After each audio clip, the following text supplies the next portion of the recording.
Good afternoon, everyone. Hello, everybody. Hello, How you doing, everyone? Hello. Hello there. Hope you're okay. We are just adjusting things here. We're fine. We know. Greetings. It's been a warm day around here, actually. Yeah, and here on the West Coast, here in California, it is starting to get very toasty. It's very perfect. toasty. There we go. That's a little better. We don't need to do much. Okay. That's what we have there a we big go. screen for. Yeah. So, yeah, it's kind of toasty around here. Probably going to reach the mid-90s again. Mm-hmm. Fahrenheit, that is. But it's just that kind of day where we want to try and get things done outside, but it's just too warm to do that. Hi, Cynthia. Hello, Cynthia. Yeah, we're just a little early because it's Saturday. We want to get this done. Well, it's not even that. What's happening is I will be talking about it a little later, but there's another show coming on in an hour from now. The Five Foolish Mortals will be on. We do not want to impede on their time slot, so we want to make sure that they have plenty of time to discuss anything they want to about the movie Onward. That's what they're going to be talking about today. The Five Foolish Mortals will be on, and that is Disney Nerd Herders, More Sunshine Please, D&G Explorers, as well as Ben from us, Pepper Tree Villa. It's May 9th, 2020. I hope you're having a wonderful Saturday. It's been quiet around here. Hello, Judy. Thank you for being here. Oh, thank you, Cynthia. We try our best to be as caring as possible. We do appreciate everyone's support. Mm-hmm. So, yeah, it's time to do the Daily Dose. Usually it's 2 hours from now, but we thought, you know what, let's go ahead and just... Because of the Five Foolish Mortals. Let's give other people some time to do their show properly. We thought, let's do this. So we're on a little early today. But it's May 9th, 230 days until Christmas. It is, for wine drinkers, National Moscato Day. So, yeah, I like a good dessert I love wine. Moscato, yeah. It's a very nice dessert wine. Hello, Cherie. Welcome into the stream. It is also National Butterscotch Brownie Day. I have actually, I'll be honest, I've never made butterscotch brownies. No.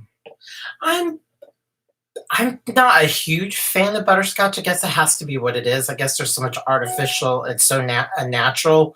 There's so many bad butterscotches out there that I've had butterscotch and it can be really good, but I've had more bad butterscotch. So I've never made brownies. So, but yeah. Butterscotch good. I mean, we make brownies all the time, but not butterscotch brownies. No. But hello, Rachel. Hello, Judy. Judy, yes, it's very hot in Arizona. I am not surprised. It's very warm here. We are inland from San Francisco. I'm sure San Francisco is probably in the 60s today, but we will be in the 90s. Yeah. It's just the way our microclimates work in the San Francisco Bay Area. And 74. I would love 74 right now, Rachel. That would be positively delightful. Yeah. Unfortunately, it's just not the case for us. California has weird climates. All good, but it's just definitely weird. Yeah, definitely. But, as it is, you can go from the snow skiing at this time of year, you can go snow skiing up in Tahoe, and then you can go out to the beach all in one day.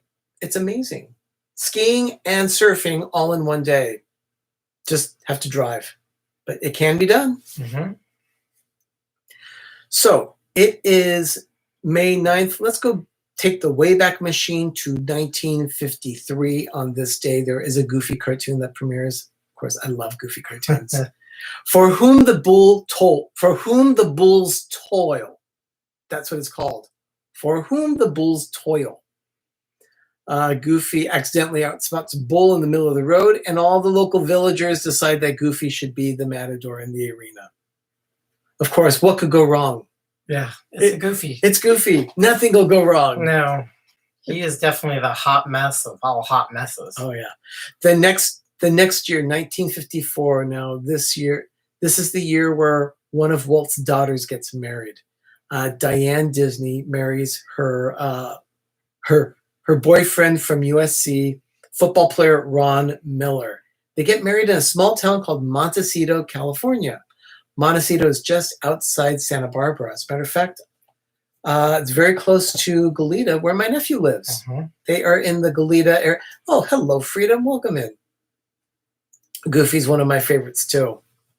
But yeah, so Montecito, Santa Barbara, Goleta, all in that small little metropolitan area just north of Los Angeles. Beautiful area. So they had a football ceremony which featured a minister who was a former player and coach. They have a 5-tier wedding cake that's topped with a female and male football players. So That's kind of interesting. yeah, it's kind of cute. A nice little themed wedding. So cute. And that's 1954. And then they had 7 Hey, children. Christy's Corner. Welcome in, Christy. Good to have you here. They ended up having 7 children Yeah. in that time, and Ron ended up he worked at the company, and he ended up working at the Walt Disney Company, and ended up being the CEO of it. Yeah. He was the CEO for a short time. Very short time. And then he got ousted. Yeah. He was there from 83 until 84. And then his tenure was very short because there were a couple of guys that were in that time before they got Michael Eisner in August of 84. Yeah, so he was in his real main claim to fame. If you wanted to have one piece of legacy that you could come out of it, he did the Disney Channel, right? Yes. On cable. Yes. So Hello, D&G Explorers. So Ron Miller actually, he and Diane moved from Southern California. They settled in the Napa Valley. They ran a vineyard up there, Silverado Winery, and right on the Silverado Trail in Napa. Delicious wine, expensive but very delicious. So that was 1954. 1981. I'm going to mention this a couple of times on this one. 1981, legendary Disneyland entertainer Wally Bogue was a guest star on The Muppet Show. Probably not a very well-known actor, but to Disneylanders, he was the bee's knees. He was the star of the Golden Horseshoe Revue in Frontierland. Did that for over 30 years. He was there I think he did that from the beginning until the ending in 1986. He was very talented, and to honor his legacy with the Golden Horseshoe Revue, they took that whole vaudeville feel, and the Muppets saluted vaudeville on that particular episode of The Muppet Show. So they had a balloon act, bagpipes. They even had a hypnotist. And of course, Wally Bogue did his famous scene where he would spit his teeth out of his mouth. That was his big sketch as Pecos Bill. Big deal at the Golden Horseshoe Revue. 2005. Now, I have mentioned the book Disney War before. Yeah. This particular thing is what's the word I'm looking for? Encapsulates a small period of time of the corporate kerfuffle that they was going through, the changing of the guard to get Eisner out, a new one in, and it just shows that how much dirty laundry gets aired. Yeah. And who wrote this, I forgot, was James Stewart. Yeah. Wrote about it in a very good sideline of a person of what was going on from an outsider's point of view. It's actually a wonderful expose of everything that was happening in the boardroom of Walt Disney Company, because it was a war. It was a war. It was a war. And Roy Disney and Stanley Gold left the Disney Company, started an organization called Save Disney. In fact, on this day, they filed a lawsuit in a Delaware court against the Walt Disney Company and certain board members, alleging that the board had made false statements to the company's shareholders about its CEO search in order to induce shareholders to vote for the current board. So that is quite the accusation. Yeah. And they had a lot of proof that was the case, I'm sure. It was a very dark time for the Disney Company, but fortunately we came out ahead of it and ended up with Bob Iger as the CEO. Very good thing. Hello, Noah. Welcome to our stream today. 2010, on this day, Epcot lost an attraction. And the thing is, probably not a very popular attraction, but an attraction nonetheless. And it's hard to lose an attraction at Epcot because there really are not many attractions. There are large pavilions. They have wonderful displays in World Showcase, they have Future World. But as far as individual attractions like Honey, I Shrunk the Audience, there are not many of those around. But on this day, they closed Honey, I Shrunk the Audience at Epcot. Of course, it was at the Imagination Pavilion in Future World. It had been running since November 21st, 1994. So it had a good 15, almost 16-year run. But the times changed and it closed there. It had already closed at Disneyland. Oh, yeah. It didn't last much longer than that. It didn't last as long at Disneyland as it did in Epcot. Well, Epcot opened 94. Disneyland got it, and the new Disneyland 98. Tomorrowland 98. And then I'm not sure when it opened in Paris, but I did see Honey, I Shrunk the Audience in French, which was interesting because I knew exactly what was going on screen, even though I couldn't hear the English. I knew the whole movie so well in English that it was no problem seeing it in French because I enjoyed it just the same. It was very nice. On this day in 2015, now mind you, this is 5 years ago. Who remembers a movie in the stream? Give me like the number one. Type the number one if you remember the movie Tomorrowland. I loved it. Starred George Clooney. I absolutely loved this movie.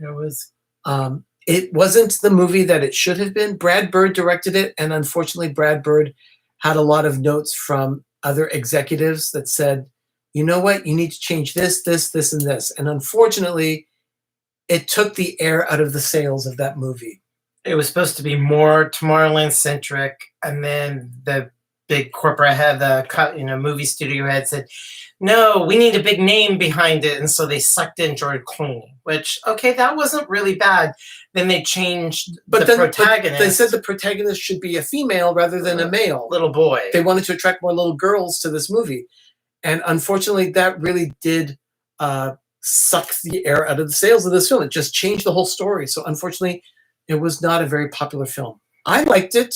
See, Freedom liked it. Noah saw it too. It definitely, from what I heard the movie was going to be, I heard it sounded really, really spectacular. But they did a good job. I was highly entertained. I love the nostalgia out. I like the different spin on it, but it could have been more of a bigger brand. They didn't do that great. It's not no Pirates of the Caribbean, and I think that's what they were trying to do. And that's what I heard is like, oh yeah, Johnny Depp, it's Pirates of the Caribbean. Let's move with that brand. That's where the whole George Clooney thing, and they did, and it just never worked. Mike Wheeler, welcome in. Gonzo, hello everyone. How goes? It goes well. I'll be mentioning Gonzo in just a bit. Let's get there in a moment, but I wanted to mention that the reason why I brought up Tomorrowland was because it premiered this day at Downtown Disney in Disneyland. They rolled out blue carpet for this movie. I don't know why, but it was a blue carpet that everyone walked down, and of course, the movie would open up some 13 days later on May 22nd around the country. And then today, it was finally announced this week. I found out today. It was announced this week that Disney Plus will have a new show starting in the summer. And I mentioned The Muppets earlier in 1981. That's because I wanted to mention this as well. A show called Muppets Now is going to be premiering on Disney Plus. Mr. Sunshine. Season's greetings, Jim. Muppets Now will be premiering this summer on Disney Plus. Cool. No specific date has been announced yet, though. But just pay attention here. We at PTV will let you know when Muppets Now will premiere on Disney Plus as soon as we find out that date. They need to do more with that intellectual property than they do. It's very popular. They just need to find that sweet spot because, they're still going for nostalgia and Muppets and not getting to masses because the masses just don't get it. Yeah. I'm glad to see that both Jim and Gonzo are in the stream. Pepper Tree Villa is associated with both of those channels tonight at 5 p.m. Eastern. 5 Foolish Mortals will be going live on More Sunshine, Please. Five Foolish Mortals are made up of D&G, Derek and Gregory of D&G Explorers, also Ben of Pepper Tree Villa, and Charlie of Disney Nerd Herders. And then they are all hosted today by Jim of More Sunshine, Please. Jim is also one of the 5 Foolish Mortals. He's not really foolish, but he is mortal. Yeah, it is. He's just hysterical. And then later on, this is a late one. For those of you on the East Coast, this is a late one. For us on the West, this is our prime time. 11 p.m. Eastern, 8 p.m. Pacific tonight on The Adventures of Gonzo. Pepper Tree Villa will be participating with a chat, and it's all going to be about retro television. We're going to be discussing 80s and 90s television. So if you're into retro television, you're not going to want to miss that one. It's going to be a lot of fun. We're going to be talking, shoot, we might even go even earlier than 80s and 90s if Gonzo lets us. But it's going to be a lot of fun to talk about it. There are other things happening tonight on the YouTube network. Dean of theliveplace.com, his website advertises all of those shows. You can go check it out there and see what's going on. Moderators, thank you so much for everything you've done for us throughout the months, and also today. Thank you for your help with posting links and other assistance that we have. We cannot do this without you, so thank you very much. And also, support channels. You've seen them here today. You've seen More Sunshine, Please. You've seen D&G Explorers, and you've seen, let's see, More Sunshine, Please, D&G Explorers. We also have Two Real Geeks. We have the Orlando Guy and Rob Fuzz. Those round out our support. That's our support group. Those 5 channels make up our support group. So we just absolutely love having them associated with our channel. Everyone, thank you so much for everything that you've done for us. We're just a little early because, like I said, we want the 5 foolish mortals to go over, and we don't want to have to do it. Plus, see, five foolish mortals will be on in a little less than 45 minutes now on Jim's channel, More Sunshine, Please. We would normally be on at 3 o'clock, but we don't want to impede the progress of their show. They may go longer than an hour, so we did not want to impede on that. So we decided to go early today so that you could all enjoy a long conversation of the movie Onward on 5 Foolish Mortals. That's at 3 o'clock. 3 o'clock Pacific. No, sorry, 2 o'clock Pacific, 5 o'clock Eastern, and that's going to be on More Sunshine, Please. So we'll see you there on More Sunshine, Please. Everyone, thank you so much for everything today. It's been a pleasure speaking with all of our villagers. Doug and I are going to go get lunch now. We're going to make our lunch, and then I'm going to put some bread in the oven. Yeah, we're going to be baking some bread too. Pam's Pam. One of our favorite humans as well. Thank you so much, Pam. Great to see you. In the meantime, everyone, have a beautiful evening. Make it magical, and have a great, big, beautiful tomorrow. Bye, everybody. We'll see you later with another edition of the Daily Dose of Disney tomorrow at 6 p.m. Eastern, 3 p.m. Pacific. Bye, everyone.